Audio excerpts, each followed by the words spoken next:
Hello दोस्तों, welcome back to our channel. आज की इस वीडियो में हम बात करेंगे एक ऐसे सफर की जो हम सबके दिल के बहुत करीब है, भारत की स्वतंत्रता संघर्ष के की इवेंट्स के बारे में। तो चलिए शुरू करते हैं। भारत की आजादी का सबसे पहला बड़ा इवेंट हुआ 1857 का फर्स्ट वॉर ऑफ इंडिपेंडेंस, जिसे हम रिवॉल्ट ऑफ 1857 भी कहते हैं। इस वॉर में बहुत से इंडियन सोल्जर्स और सिविलियंस ने ब्रिटिश ईस्ट इंडिया कंपनी के खिलाफ बगावत की थी। ये एक मास अपराइजिंग थी जो पूरे देश में फैल गई थी। इस रिवॉल्ट के कुछ बड़े हीरोज थे, जैसे कि मंगल पांडे, रानी लक्ष्मीबाई, तात्या टोपे और बहादुर शाह जफर। इस रिवॉल्ट के सिंबॉलिक लीडर बहादुर शाह जफर थे।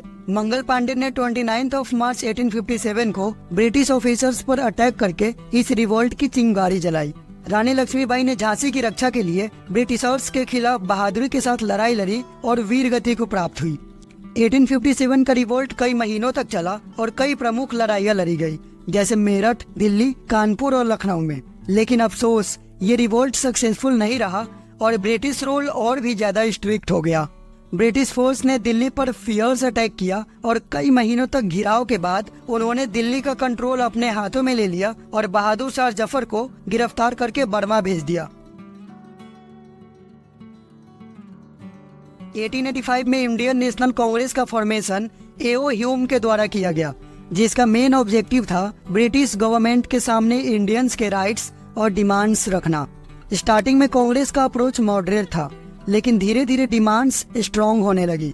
1905 में लॉर्ड कर्जन ने बंगाल के पार्टीशन की घोषणा की।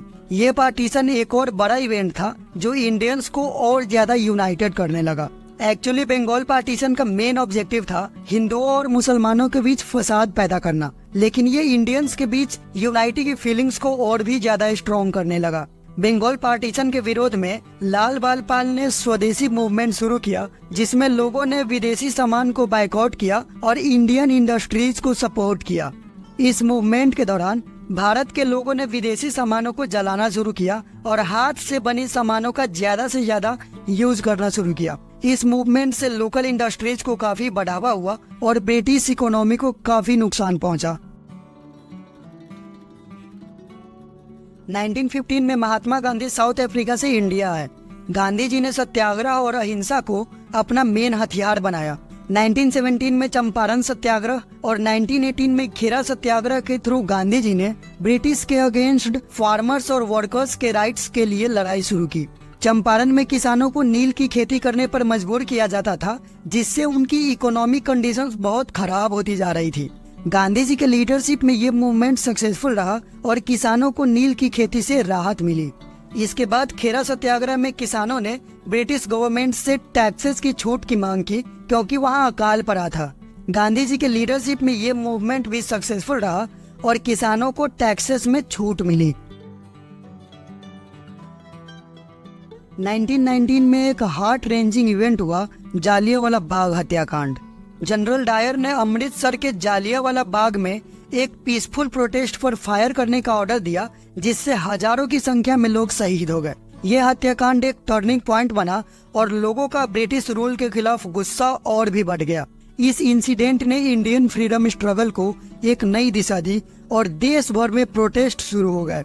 इस हत्याकांड के बाद गांधी जी ने ब्रिटिश ऑनर्स वापस कर दिए और रविंद्रनाथ टैगोर ने अपना नाइटहुड का टाइटल वापस कर दिया। ये इवेंट ब्रिटिश ऑपरेशन के खिलाफ मास मूवमेंट को और भी जोर देने लगा। 1920 में गांधी जी ने नॉन कोऑपरेशन मूवमेंट लॉन्च किया, जिसमें लोगों ने विदेशी सामानों का बायकॉट करना शुरू किया, स्कूल और कॉलेज छोड़ दिए और ब्रिटिशर्स द्वारा मिले टाइटल्स को वापस कर दिए। इस मूवमेंट का ऑब्जेक्टिव था ब्रिटिश रूल को अहिंसात्मक तरीके से कमजोर करना। लोगों ने खादी के कपड़े पहनना शुरू किया और चरखा को अपनाया, जिससे विदेशी सामानों का बायकॉट हो सके। इस मूवमेंट ने पूरे देश को एकजुट कर दिया और फ्रीडम स्ट्रगल को एक नई दिशा दी। लेकिन चौरा चौरी कांड के बाद गांधी जी ने ये मूवमेंट खत्म कर दिया। इसके बाद ईयर 1930 में गांधी जी ने सिविल डिसोबीडियंस मूवमेंट शुरू किया और दांडी मार्च किया, जहां उन्होंने नमक का कानून तोड़ा। ये मूवमेंट देश भर में फैल गई और लोगों ने ब्रिटिश लॉ का वायलेशन किया। इस मूवमेंट के दौरान देश भर में लोगों ने बहुत से प्रोटेस्ट में हिस्सा लिया, जिससे ब्रिटिश गवर्नमेंट बहुत ज्यादा प्रेशर में आ गई थी। दांडी मार्च 12 मार्च 1930 को साबरमती आश्रम से शुरू होकर 6 अप्रैल 1930 को दांडी गांव में समाप्त हुई। इस यात्रा में गांधी जी और उनके अनुयायियों ने 390 किलोमीटर की दूरी तय की और समंदर किनारे पहुंचकर नमक बनाया और ब्रिटिश कानून का उल्लंघन किया। इस मार्च ने पूरे देश को इंस्पायर किया। बंगाल, महाराष्ट्र, तमिलनाडु और आंध्र प्रदेश में भी लोगों ने नमक कानून का उल्लंघन किया। इस मूवमेंट के माध्यम से गांधी जी ने आम आदमी को भी स्वतंत्रता की लड़ाई का हिस्सा बना दिया। इस आंदोलन को गांधी इरविन समझौते के बाद समाप्त कर दिया गया। ईयर 1942 में क्विट इंडिया मूवमेंट लॉन्च हुई। गांधी जी ने डू और डाई का स्लोगन दिया और पूरे देश ने ब्रिटिश को भारत छोड़ने का डिमांड किया। इस मूवमेंट के बाद ब्रिटिश रूल के खिलाफ प्रोटेस्ट और भी तेजी से बढ़ने लगे, जिसके चलते अंग्रेजों ने भारत के बहुत से लीडर्स को अरेस्ट करना शुरू कर दिया, लेकिन लोग अपने मिशन पे डटे रहे।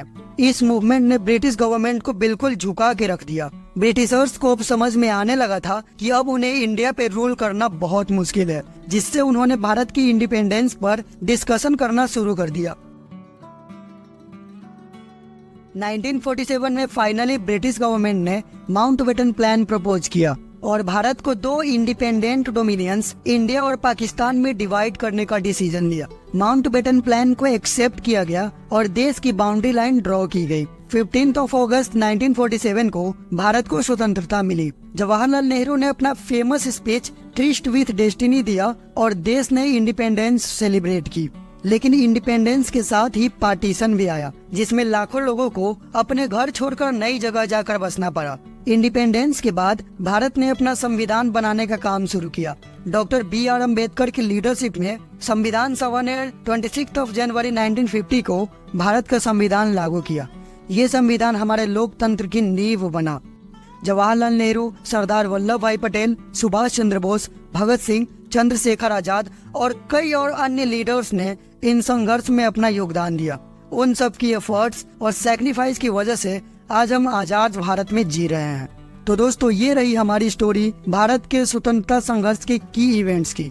अगर आपको ये वीडियो पसंद आई तो इसे लाइक जरूर कीजिए। चैनल पे नए हैं तो सब्सक्राइब कर लीजिए और अपने दोस्तों, रिश्तेदारों और फैमिली मेंबर्स के साथ इस वीडियो को जरूर शेयर कीजिए। जय हिंद।